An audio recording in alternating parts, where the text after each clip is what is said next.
news, town ground explosion, one confirmed injured. 57 new community projects funded under the Solomon Islands Australia Community Partnerships. Pinktober Breast Cancer Awareness Month as cases continue to rise. And coming up in sports, first heat for the Solomon Islands Athletics, Stephen Rauhusi at the 2025 Oceania Cup in Tonga.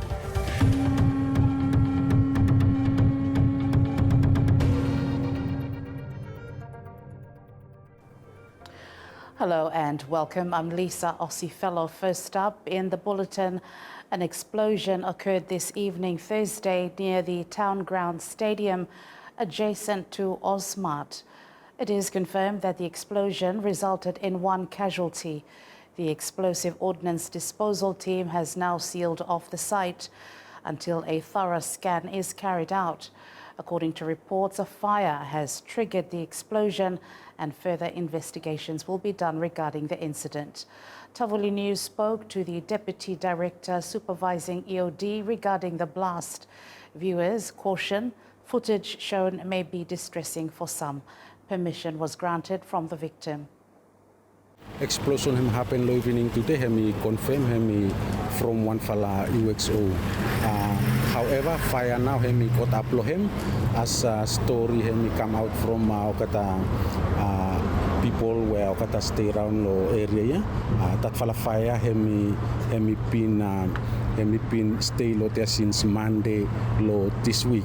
So Kasima evening today one fella UXO where he blast from that fella fire, him initiate him, fire him initiate him, and him cause him one fella victim where him karakil him lo number 9 hospital. Okata pois plomi, okata come in to him, okata coordinate that fella area and to him fast scan lo there because of him night now. So okata to him coordinate that fella area.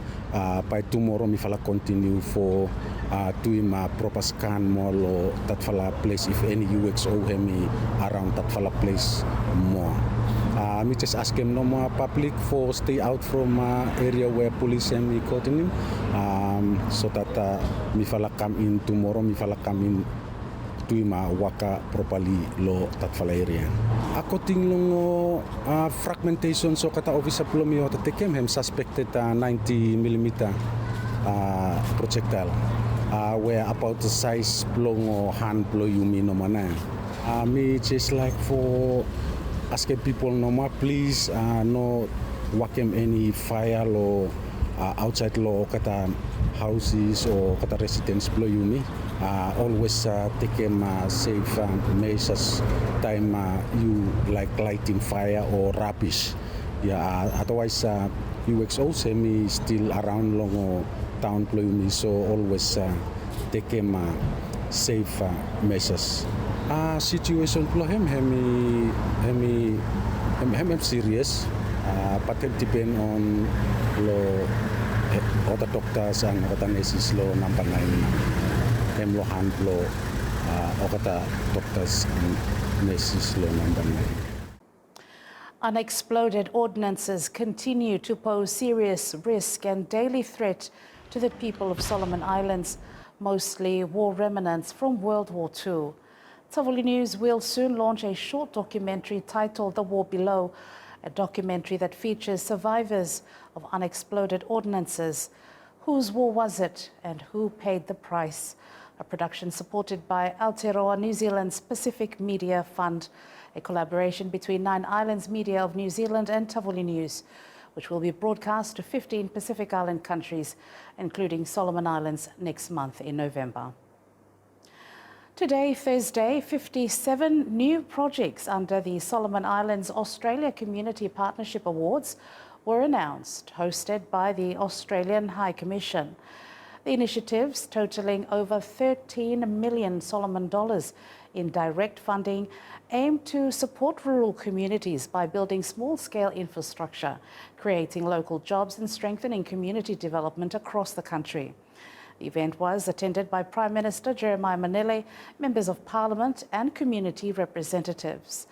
Recipients of the projects expressed their excitement, welcoming the support for their communities. Community wame representing from Rauhusi community, which is in East Central Gwale and part of Northeast Gwale as well. So Project Blomifala here for building a community hall. First of all, name Blomi Moses. Community Blomi hemi Thur village, lo small Malaita, lo Ward 21, lo constituency.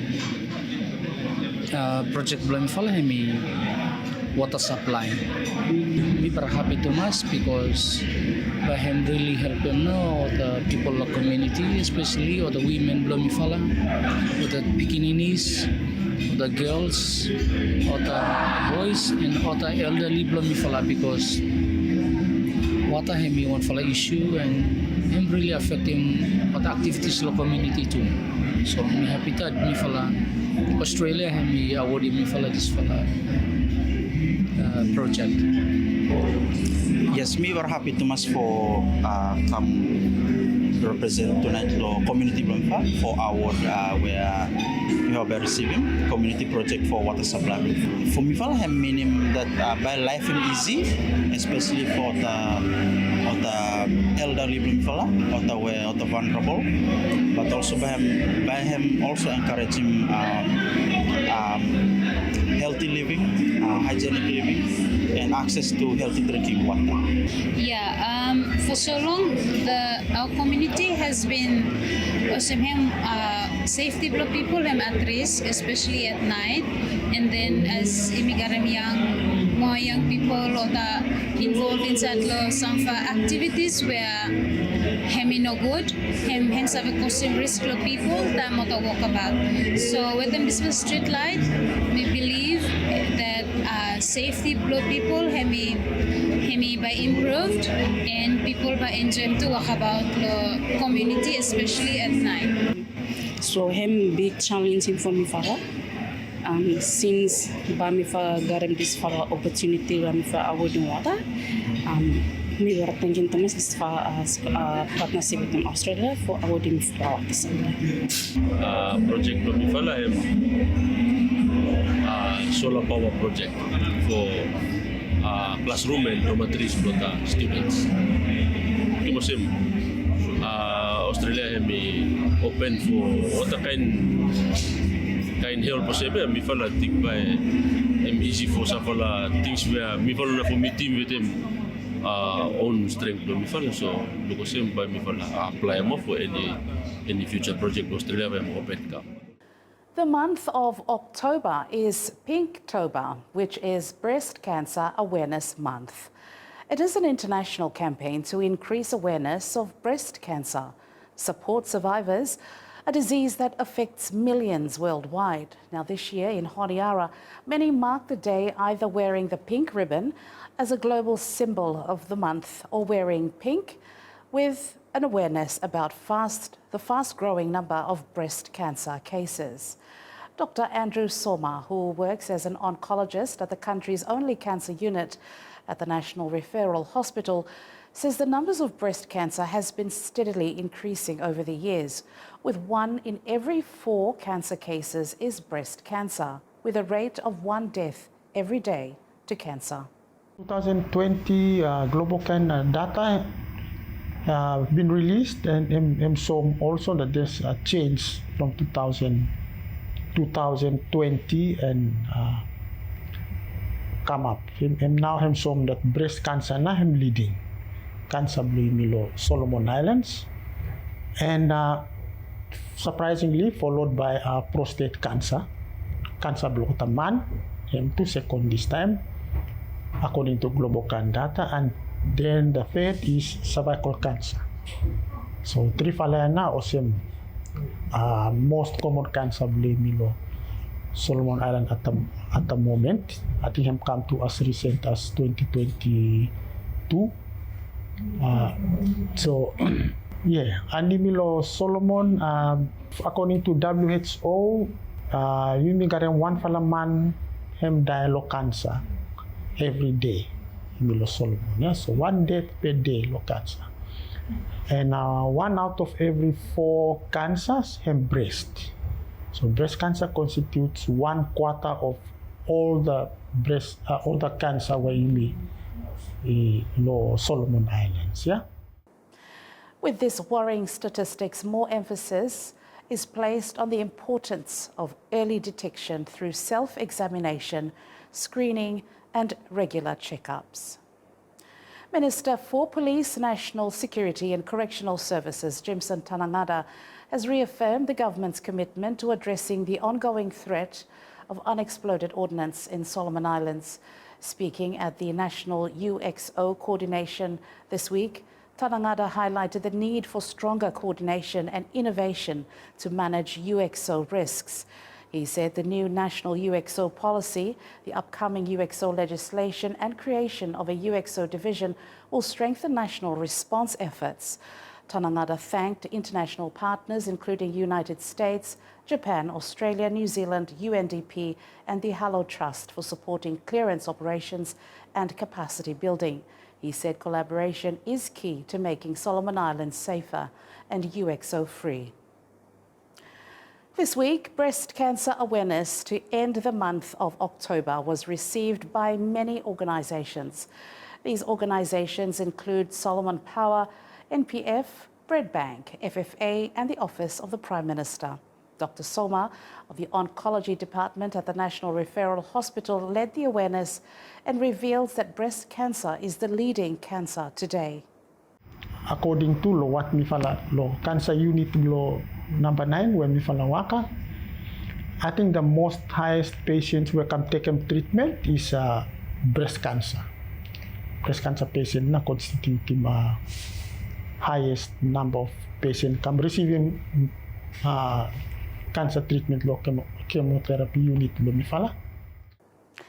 Spreading awareness is crucial and early detection is the only way to be treated. The awareness for Pinktober Cancer Awareness allowed for questions and discussions on breast cancer and an opportunity to hear from a breast cancer survivor who also shared her experience. The awareness emphasis on self-examination and regular checkups, also encouraging everyone to utilize the mammogram and services available for early detection. Multiple high-resolution wave models and resources are now being used in the Solomon Islands, from regional downscaling efforts by the Pacific community to a local 7-kilometre model operated by the Solomon Islands Meteorological Service. The models play a key role in forecasting and assessing risk across the island nation, which remains highly valuable to sea level rise and coastal hazards.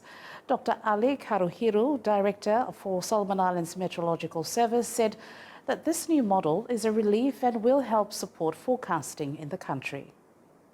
Met Service has currently developing now a high-resolution wave model for Solomon Islands region. In the past, we've been using those global models where the resolution is a bit coarse, but for now we are into an initiative under Weather Ready Nation. This one is a project initiative where we will develop now ozone model downscaling for Solomon Islands region. The beauty of this is we can see clearly the waves and the rough seas between the islands. And this is the main highlight for this workshop, which is pretty much new. The two-day community celebration marking the No Open Defecation achievement officially concluded yesterday on Kolombangara Island. A total of 7 communities across Ranonga and Kolombangara now have access to proper sanitation facilities, a significant milestone towards improving health and hygiene standards in the Western Province. Speaking to Tavuli News yesterday, DFAT First Secretary for Health, Ms. Elsie Newton, commended the communities for their strong commitment and willingness to embrace and adapt to the sanitation program. I know many communities across Solomon Islands still struggle with access to water and sanitation, and so these communities have shown how simple solutions with a lot of community effort and support from partners can really achieve positive outcomes for the community in terms of their health and well-being and the overall community development and achieving of their goals. So Australia is really proud to support the Ministry of Health in their effort to improve sanitation across the country through the National Sustainable Sanitation Plan. The Australian government, through DFAT, has invested $3.5 million Solomon dollars to support 173 communities across 3 provinces, providing them with access to sustainable sanitation systems and improved hygiene practices. For me, it's been fantastic to see how the investment we've made of 3.5 million Solomon dollars has created opportunities like this or milestones like this in about 173 communities across 3 provinces in Solomon Islands. So that's over 20,000 people and over 400 households that now can say that they have no open defecation in their communities and they have sustainable sanitation systems. You know, this is really real grassroots investment in the communities of Solomon Islands, and it's something that we're really proud to be a part of. The Pacific Climate Film Festival was held this week at the University of Adelaide in Australia, showcasing 2 films on the fight for climate justice. The event, supported by the Pacific Islands Council, South Australia, Velomani Project and Adelaide's University Film Society, drew strong community engagement and discussions. One feature, Yumi, The Whole World, follows 3 South Pacific law students leading a global campaign to bring climate change before the International Court of Justice, building on advocacy that began 6 years ago with 27 students. We spoke with Jason Gagame, representing Pacific Island students fighting climate change, who shared insights into the film and what it means to have screening at the Pacific Climate Film Festival. Screening is a part of a series of screening that we've been doing around the region on the Yumi documentary about the campaign of the ICJ-AO. My recent engagement with our community in Adelaide was an opportunity to share the story of BISFCC about the campaign and how we have achieved the advisory opinion at the ICJ, how they've started the campaign and how they've built the advocacy with the youth around the region, some of the challenges that we as an organization have come across. The screening is part of an ongoing series aimed at helping communities in Adelaide and supporters highlight the fight for climate justice. The main significance of the screening in Adelaide was basically a kick-off of the climate justice advocacy for the Pacific community living in Adelaide. Because if all goes well and next year's COP31 is hosted in Australia, it will be most likely be hosted in Adelaide, which the screening will be a very good opportunity to kick off advocacy work from the community in Adelaide to start their campaign and support youth in building the advocacy towards the COP that will be happening there if all goes well. The organization is very excited and very humbled to have been doing this for the past 6 years, and now that we've achieved the advisory opinion, the onus is on everyone to use the skill, to use the knowledge that we have on the issue and support the work in fighting climate justice. Thank you. Also screened was the Torres Strait Swallowed by the Sea, A documentary showing islanders battling rising sea levels and taking legal action against the Australian government to protect their homeland. And moving on now to regional news, Papua New Guinea's Prime Minister James Marape says he is ready to face another leadership challenge after the opposition filed a no-confidence motion against his government, the second one this year. James Marape confirmed in a media statement on Wednesday that the man who has brought the challenge against him is former Papua New Guinea Prime Minister Peter O'Neill. Marape was a key member of O'Neill's administration from August 2012 to April 2019, holding the finance portfolio. He resigned from O'Neill's camp before succeeding him. He was elected as Prime Minister in May 2019. Marape said he welcomes any challenge, and this is not the first time Peter O'Neill has challenged him, and it may not be the last. Cook Islands cautioned on measles threat as a Rarotonga doctor who witnessed Samoa's deadly measles outbreak in 2019 is warning Cook Island residents to stay alert and ensure vaccinations are up to date as New Zealand reports new measles cases, raising concerns for the country's close travel ties. Dr. Teariki Puni, who operates a private clinic, says while the Cook Islands is currently dealing with a wave of acute respiratory illnesses, it is important not to overlook the risk of measles, especially with regular flights between Auckland and Rarotonga. And that's regional news. Stay with us. Coming up next is sports.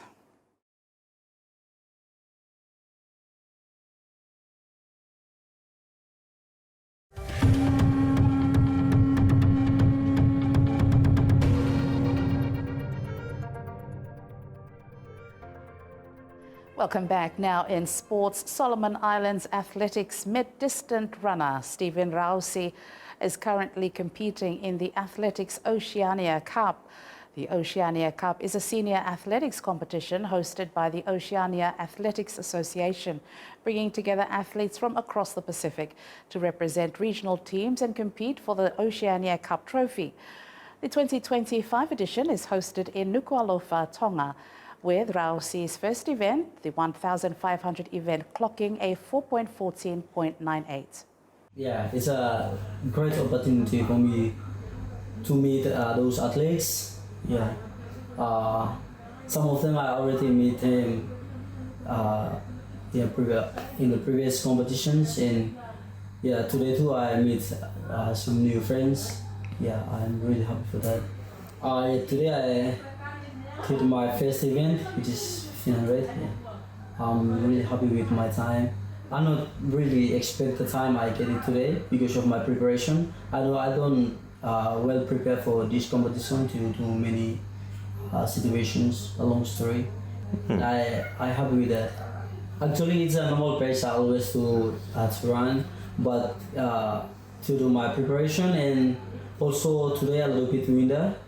Yeah, so I find hard to finish the race strong. Yes, I'm looking forward to do the 800 meter tomorrow, and yeah, it's my main event, so maybe I look forward to get some good result tomorrow. The Oceania Cup is a team-based format with 8 teams in the 2025 edition. Tonga, the host nation, Australia, New Zealand, Melanesia, which includes PNG, Vanuatu, Norfolk Islands, Fiji and Solomon Islands, Polynesia, remote and northern residents of Australia and Hawaii. Stephen Rauhusi is the only Solomon Island representative in Team Melanesia. And that wraps up our Tavuli News Bulletin for today. If you have any stories you wish to share, a news tip or scoop, you can send us an email. That's newsdesk@tavulinews.com.sb. I'm Lisa Ossie Fellow. Thanks for joining us.